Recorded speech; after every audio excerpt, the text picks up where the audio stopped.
Rain tapped against the tall glass windows of the penthouse suite, but Aidan Carter barely noticed. The glow of financial tickers and investor reports lit up his screen, each digit representing another million made, another empire expanded. But then, sir, line 1. A little girl says she's your daughter. She's crying. Aidan waved off the assistant. Another scam, no doubt. But as he reached for the phone, something in his gut twisted. Then came the voice, tiny, broken, trembling. Daddy, Mummy fainted, because we have no food. The air was knocked out of him. He stared at the phone in his hand, unmoving, as if it had turned to stone. The voice came again, a whisper now. Please help us. I don't know what to do. Aidan Carter, the man the world called untouchable, invincible, dropped the phone. And for the first time in a decade, he cried. Rain whispered against the towering glass of the Carter building as the city below moved like clockwork, impatient, relentless, and unforgiving. Aidan Carter stood alone in his penthouse office, staring down at a city he had once sworn to conquer, and he had. Every building seemed to echo his success. Every newspaper spoke his name. They called him a visionary, a mogul, a genius, but no one called him Dad, not in 6 lifetimes. His phone buzzed on the polished mahogany desk. He didn't look up. The buzzing persisted again and again, until finally, his assistant's voice crackled through the intercom. Mr. Carter, line 1. A child's asking. For you. Says it's urgent. Aidan blinked slowly, as if returning from somewhere far away. A child, she says. She's your daughter.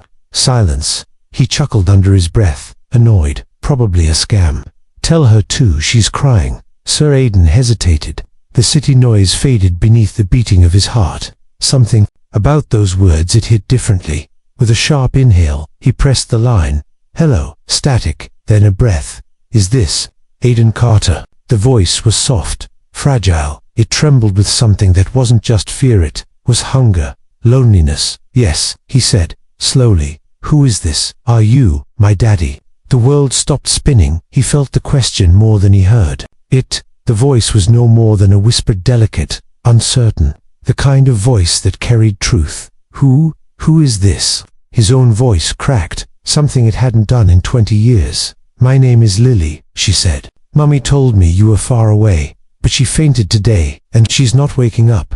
I think she's really sick. Aidan staggered backward, gripping the edge of his desk. What do you mean she fainted? He asked, heart pounding. She hasn't eaten, Lily whispered. We ran out of food yesterday. I tried to make toast, but I burned it. Her voice cracked then. I didn't know who else to call. She has a photo of you. And that was the moment his chest tightened with something he couldn't describe. Not fear, not guilt, something deeper, something older, a forgotten ache. Alina, he whispered. Yes, the girl said. That's Mummy. Please, can you come? I don't want her to die. Aidan Carter, the man who had survived boardroom battles, corporate takeovers, ruthless competitors, and the harshest storms of business, felt his knees go weak. This wasn't a deal to close. This wasn't a lawsuit to crush. This was real, messy, human. He barely remembered placing the phone down. It rang again. This time it was his assistant. Sir, you're expected in the 9 o'clock with Tokyo. The board is waiting. He looked out over the skyline again, the city he had built brick by brick, dollar by dollar, but none of it mattered now. Not the skyscrapers, not the headlines, not even the legacy, because somewhere out there, a little girl had called him daddy, and a woman he once loved was unconscious on a kitchen floor, without food, without help, without him. Cancel the meeting, he said abruptly. Sir, I said cancel it. He was already moving. He grabbed his coat, his keys, and have my car ready. I'm leaving now. Traffic blurred as the driver sped out of the city. Aidan sat in the back seat, staring out the window but seeing nothing. His mind spun with pieces of a past he thought he'd buried, flashes of a smile, the warmth of her laugh, the way she used to squeeze his hand when she was nervous. It had been 6 years. They'd met when he was nobody, back when he was just a dreamer with nothing but a laptop and stubbornness. She had been a nurse, always working double shifts, always tired, always kind. But when his company got its first round of funding, things changed. Money brought pressure, pressure brought arguments, and the distance widened. She'd asked him to stay. He hadn't. He left with a promise to return, and never did. He thought she'd moved on, started over. He told himself that. But now Lily, a daughter, his daughter. He tried to remember anything that might have hinted she was pregnant when he left, but the memory was hazy, and now he hated himself for not knowing. The car turned off the freeway and into a smaller, older part of town. The streets here were quiet, tired. Laundry hung from balconies. Stray cats slipped between fences. It smelled of dust and time. Finally, they pulled up to a small duplex with peeling paint and a sagging porch. Aidan stepped out, heart pounding in a way it hadn't since his first pitch to investors. This was something different. This wasn't business. This was life. Raw, unscripted, uninvited. The front door was cracked open. He pushed it gently. Inside, the air was stale, laced with something burnt. The light flickered. A tiny voice called from inside. Hello. He stepped in, a small girl barefoot, with tangled brown hair and eyes that mirrored his own, stood in the hallway clutching a stuffed rabbit. Are you Aidan? He nodded slowly. You look like the man in the photo, she said. Mummy always said you were busy helping people. That's why you never came. He wanted to speak, to explain, but his voice failed him. She took his hand, so small, so trusting. She's in the kitchen, she said. She didn't wake up when I shook her. Aidan followed.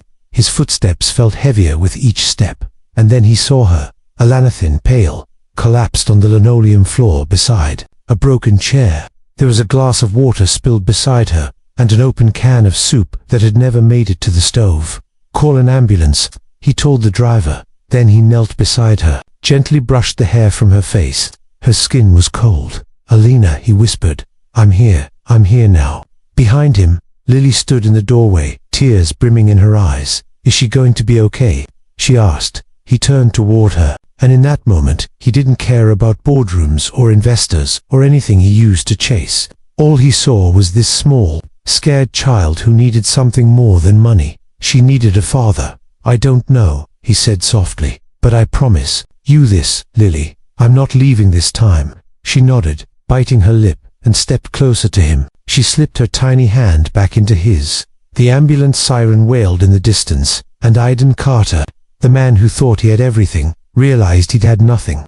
Until now. *. The sirens echoed long after the ambulance disappeared into the misty morning, taking Alina away and leaving Aidan standing on the crumbling porch with Lily beside him, still clutching her worn stuffed rabbit. He had stood on stages across the world, commanding crowds of thousands. He had negotiated billion-dollar mergers, written articles on leadership, spoken at global forums. But right now, with this little girl holding his hand and no idea what to say next, he felt smaller than ever. She didn't cry. She just looked up at him with wide, waiting eyes. He saw it in her expression. Not confusion, not fear, but something much harder to bear. Hope. Where did they take her? She asked.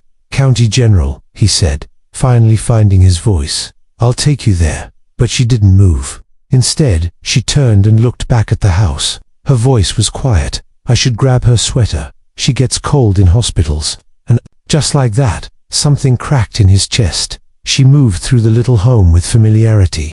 Careful steps on the uneven floor. He followed her, noticing the details he'd missed the first time. The empty pantry, a faded calendar on the fridge, a few small toys in a plastic bin, and the taped-up photo of Alina and him taken years ago, when their smiles were real and time was still on their side. Lily returned, sweater in hand, and looked at him as if waiting for permission to leave. No tears, no tantrum, just silence that spoke volumes. As they drove, Aidan glanced at her through the mirror. She stared out the window, chin resting on the sleeve of her coat. He wanted to say something, ask something, but where would he even begin? So he asked the only thing that came to mind. Do you like music? She shrugged. Mom used to sing, she said softly. Only when she was happy. The weight of those words pressed down on him like a mountain. How long had it been since she'd heard her mother sing? At the hospital, the fluorescent lights buzzed above them as they waited. Nurses moved around them, speaking in hushed tones. Aidan watched them closely, waiting for one of them to give him news, answers, hope. When a doctor finally approached, Aidan stood up so fast his chair tipped back. She's stable, the doctor said. Malnourished, dehydrated, and severely exhausted. We're keeping her overnight for observation. Relief washed over him, but only for a moment. The guilt rushed in just as fast. Alina had been strong, resilient. How bad must things have Gotten for her to collapse. She's conscious. Barely. The doctor nodded. You can see her, but try not to overwhelm her. She needs rest. He turned to Lily. Do you want to go in first? She looked up at him, then shook her head. You should. Aidan stepped into the hospital room, suddenly nervous. The beeping machines and antiseptic smell did nothing to calm him. On the bed, Elena looked thinner than he remembered. Her hair pulled back, her skin pale, her eyes fluttered open slowly. At first, she looked at him without recognition. Then, her breath caught. Aidan. He moved closer, unsure of what to say. I didn't think you'd come, she whispered. You didn't tell me, he said, his voice a mixture of awe and pain. You had a daughter, our daughter. Elena turned her head away. You left. I thought, maybe you wanted a clean break.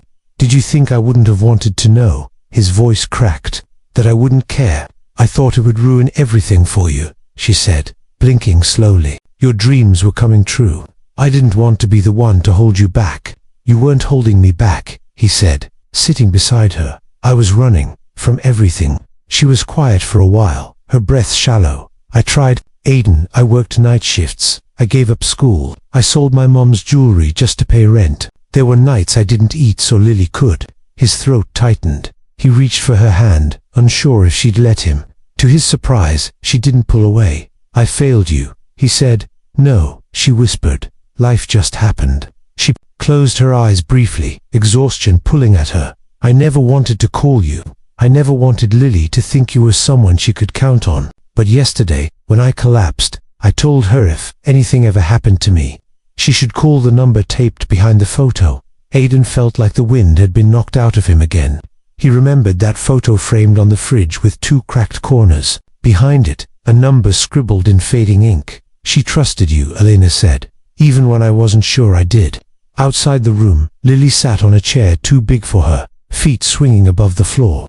She looked up when he returned, her face unreadable. She's going to be okay, he said, kneeling down to her eye level. She's resting. Lily nodded, hugging her rabbit tighter. Can we stay with her? We can, he said. And after that, we'll talk about next steps. What do you mean? I mean, he said, unsure how to say it right. I want to be there for you. For her. I know I should have been there all along, but I want to fix that. She didn't smile. She didn't cry. She simply leaned forward and wrapped her small arms around his neck. It was awkward, sudden, and somehow perfect. He closed his eyes and hugged her back. That night, Aidan didn't return to his penthouse. He sat in a stiff hospital chair between Elena's bed and Lily's blanket on the floor.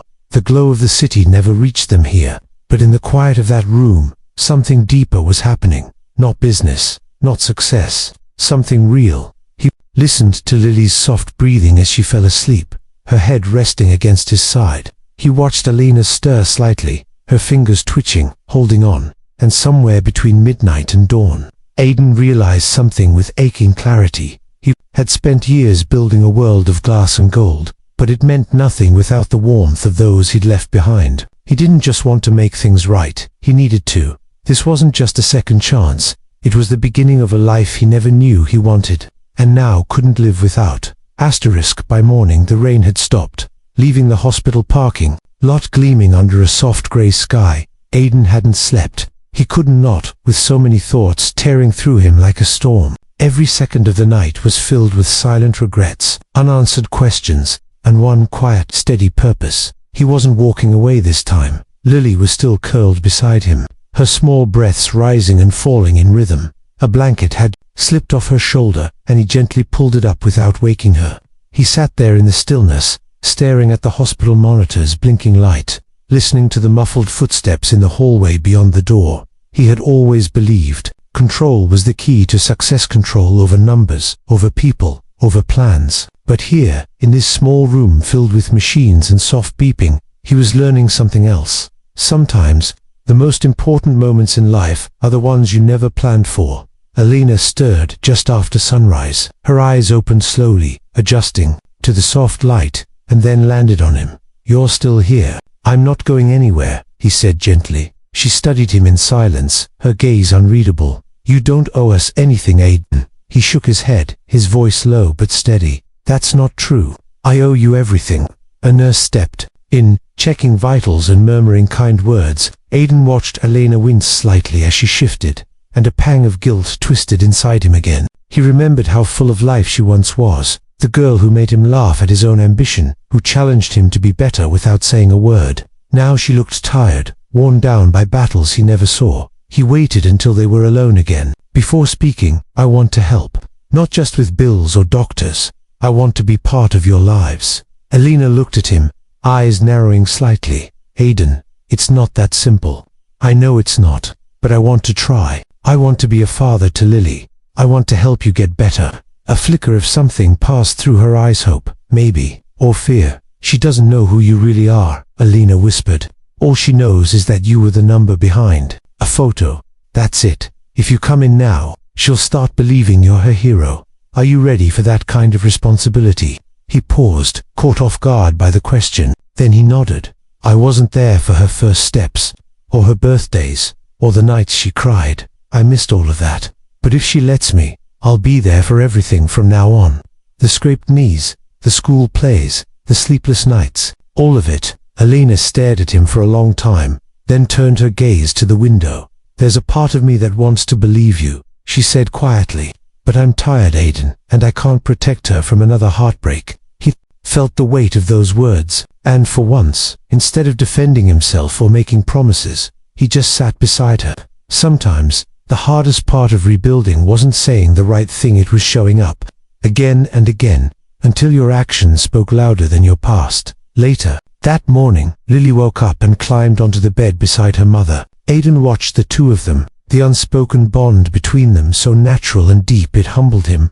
"Mom," Lily said softly, "can we go home soon?"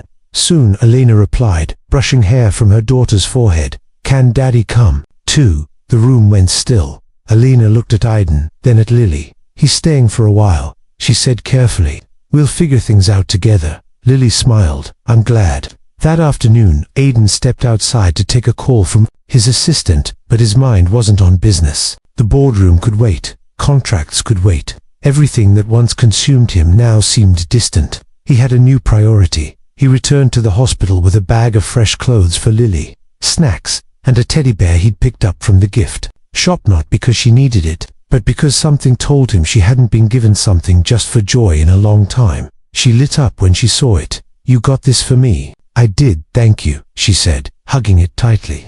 "I'll name him Mr. Brave." "Good name," he smiled. In the days that followed, Aidan showed up every morning and stayed long after the sun had set. He helped Lily with her homework in the waiting room, brought Alina homemade soup after reading her old recipes, and even fixed the squeaky cabinet door in her tiny kitchen when he stopped by to collect clothes for her stay. But he still didn't tell her everything. Not yet. He hadn't told her about the private investigator he hired to learn what had happened after he left, or that he'd already called in favors to get Alina an appointment with a top specialist. He hadn't told her that he quietly paid off her overdue rent and electric bill, or that he'd instructed his lawyer to draft a plan for shared custody pending her approval. Of course, he didn't tell her these things because he didn't want her to feel bought. He wanted her to feel safe. One evening, as the hospital prepared for Elena's release, Lily asked Aidan a question that caught him off guard. "Do you know how to make pancakes?" "Ah, I can learn," he said with a laugh. She grinned. "Mum burns them sometimes, but they still taste good." "I bet mine won't taste half as good," he replied. "But maybe we can try making them together." Her eyes lit up. "Yes, can we do that when she comes home?" He nodded, heart full. "Absolutely." But just as the future began to look brighter, just as they all started to believe in second chances, a letter arrived at Elena's bedside that would change everything. It was from her landlord, a notice they had 30 days to vacate the house, and, with Alina still recovering and unable to work, they had nowhere to go. Aidan stared at the letter, fury boiling under his skin, but he said nothing in front of Lily. He folded the paper, slipped it into his pocket, and forced a smile for her sake. But inside, a storm had begun, because now it wasn't just about showing up, it was about fighting for them. Really, fighting for the first time in his life, and he was about to do something no one, not even Alina, saw coming.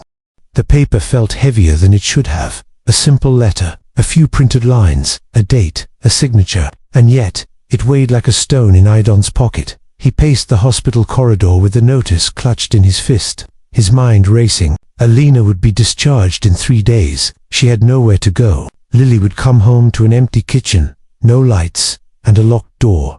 Again. How many times had they faced eviction? How many times had she fought alone without him knowing?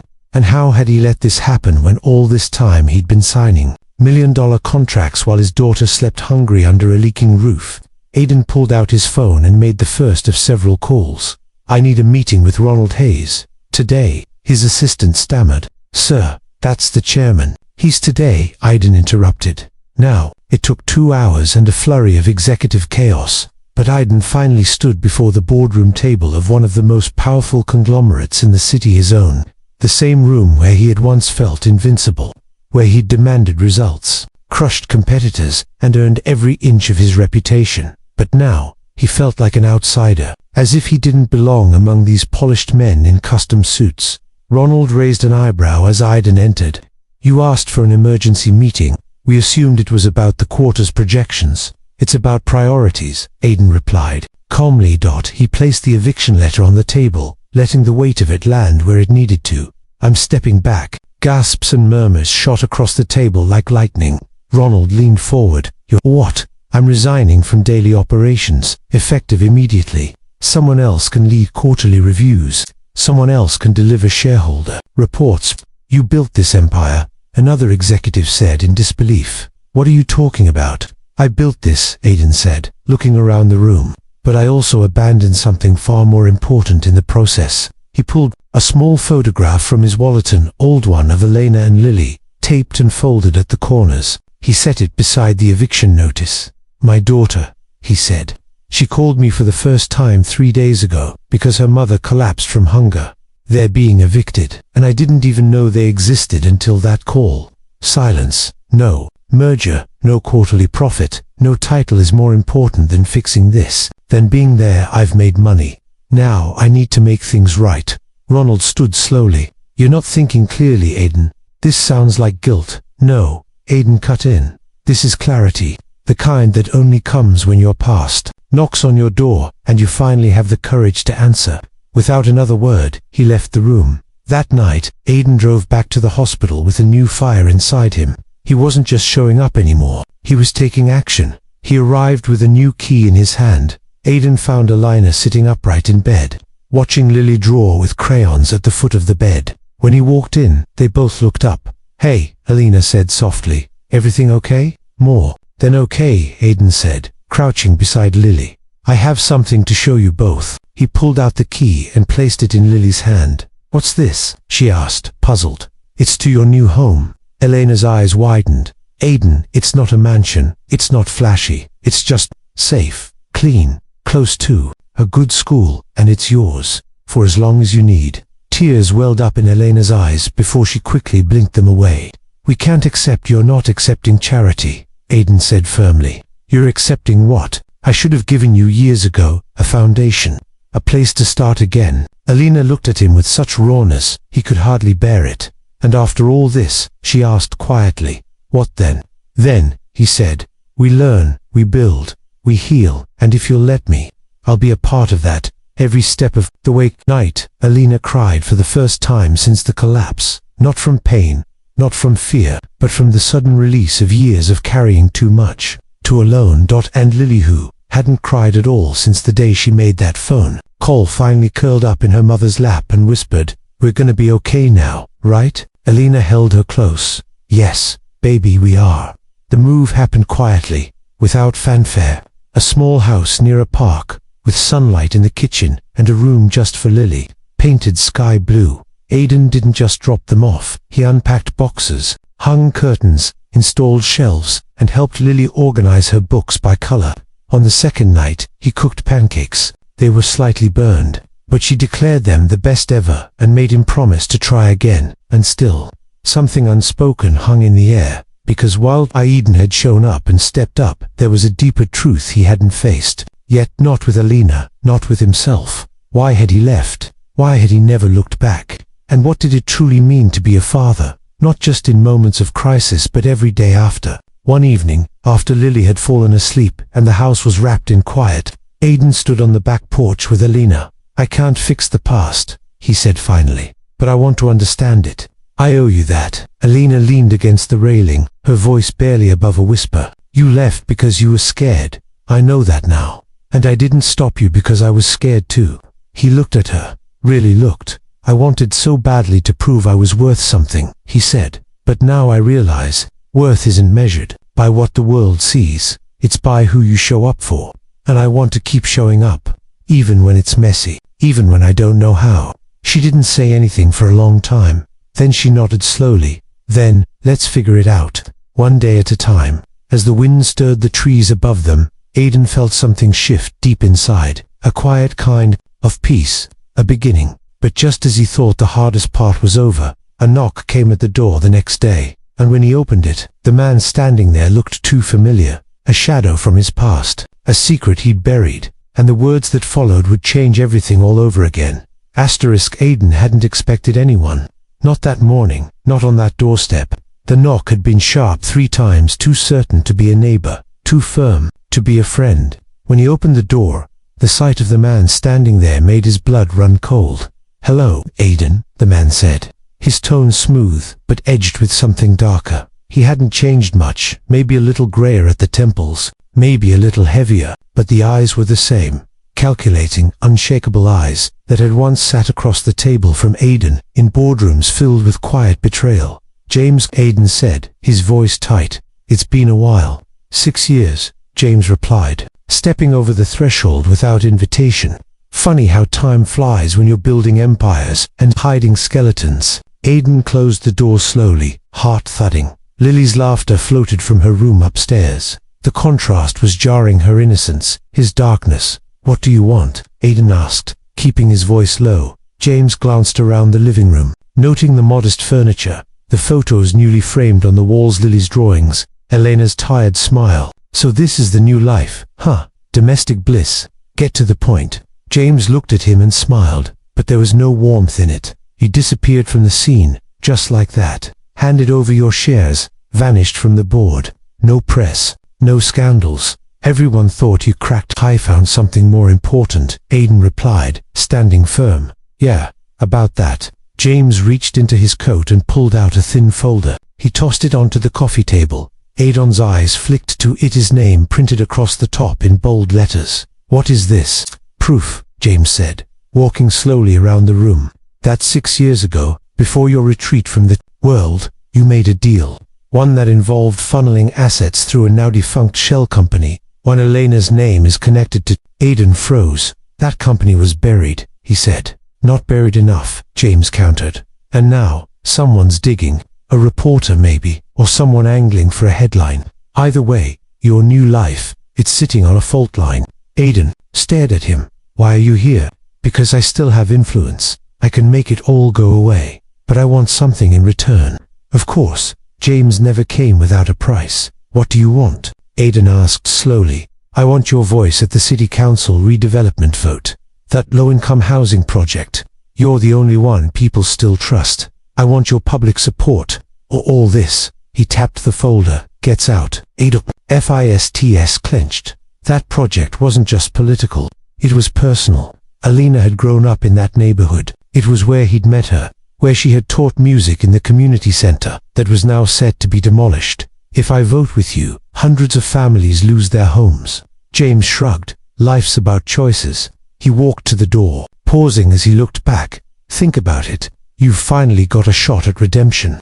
It'd be a shame to lose it all over something that happened years ago. Then he was gone. Aidan stood in the silence that followed, heart pounding. Outside, the wind picked up, rustling the leaves. Inside, the folder sat on the coffee table like a time bomb. That night, Aidan didn't sleep.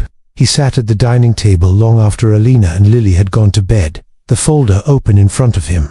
Every page was a mirror to the man he had once been, hungry, reckless, and willing to blur lines to win. He thought he'd left that version of himself behind, but James was right. The past doesn't vanish. It waits, it lingers, and sometimes it knocks. In the morning, Alina found him still. At the table. You didn't come to bed, she said softly. He handed her the folder.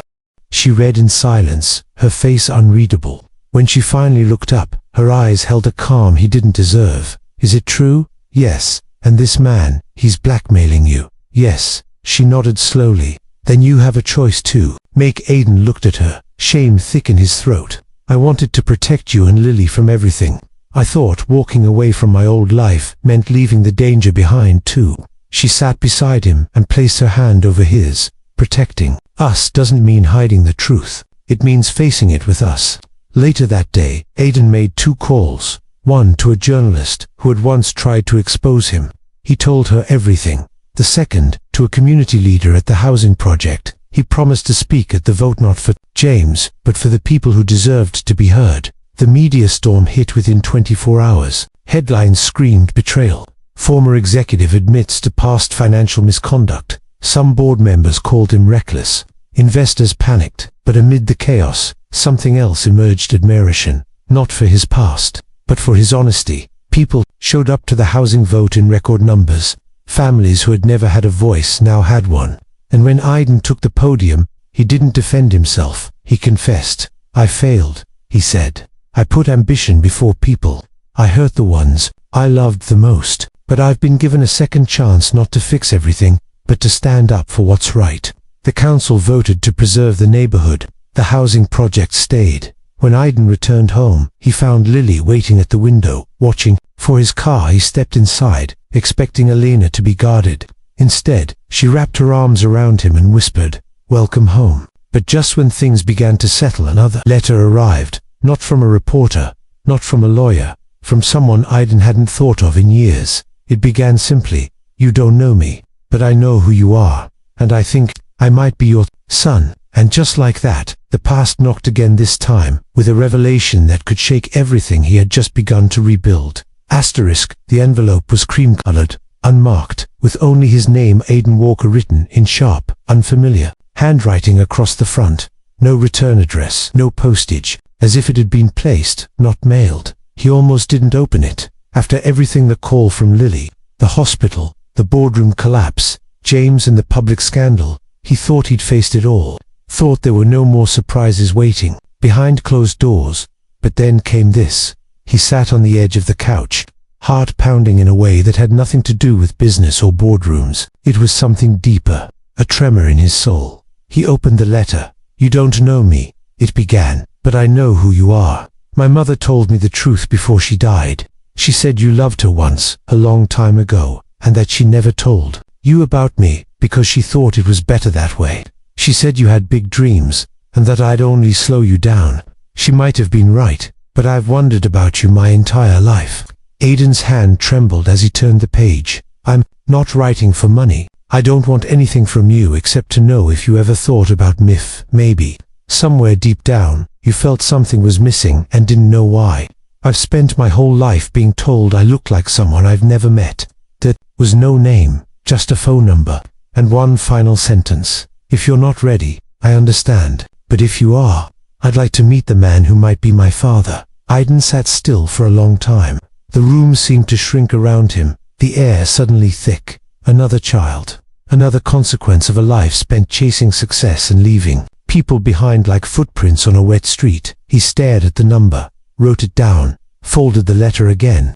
Then he went to Lily's room. She was asleep, curled under the blanket, one arm wrapped around her stuffed bear. Her breathing was soft, steady. In that small, quiet moment, Aidan realized something. Fatherhood wasn't just biology or a title. It was presence. It was promises kept. It was pancakes, bedtime stories, and showing up even when you were broken. He sat beside Elena later that night and showed her the letter. She read it twice, silently, then looked up. "What are you going to do?" she asked gently. He didn't answer right away. "I'm terrified," he admitted. "What if I fail again? What if I open a door and hurt him more than I already have by not being there?" Elena took his hand. "You're not the same man you were. You can't change the past, but maybe you can give him a piece of the future." He nodded slowly, the weight of it all pressing on him like never before. But with it came something else, a quiet resolve, the kind that had led him to walk away from millions, the kind that had helped him fight for the community, the kind that had brought him back to Elena and Lily. The next morning, Aidan made the call. The voice that answered was cautious, low. "Hello." Aidan's voice cracked slightly. "This is Aidan Walker. I received your letter." There was silence on the other end. "And then, you really called?" "Yes, I'm sorry it took me this long. It's okay, the voice said. I just wanted to know if you were real. A pause. I'm real, Aiden said. And if you're willing, I'd like to meet. They met at a small coffee shop near the university campus. The young man looked no older than 20, tall, nervous, with familiar eyes. His name was Jonah. He didn't ask for anything, didn't blame him. He just wanted to talk, wanted to know what kind of man his father had been, what kind of man he was. Now Aiden listened more than he spoke, answered honestly, admitted when he didn't know what to say. And in that quiet, awkward, beautiful first conversation, they built something. Not a relationship, not yet, but a bridge, a chance. Weeks passed. Jonah came for dinner. Lily called him her big almost brother. Alina watched from the kitchen, a quiet smile on her face. Healing didn't come all at once, but it came in moments.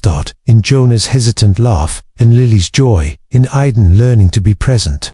Not perfect. And then, one spring afternoon, something changed forever. They had gone to the park, just the four of them. Lily was chasing a kite while Jonah ran beside her. Aiden stood beside Alina, hands tucked in his coat pockets. She's happy, Alina whispered. She is, Aiden said, because we're here. And then he paused. I've been thinking, he continued. I used to think legacy was about leaving something behind. Now I think it's about what you build while you're still here.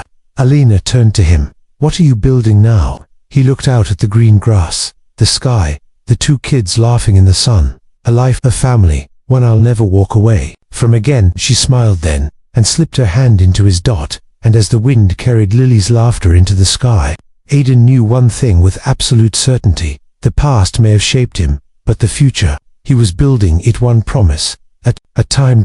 And this time, he wouldn't break them, not for the world.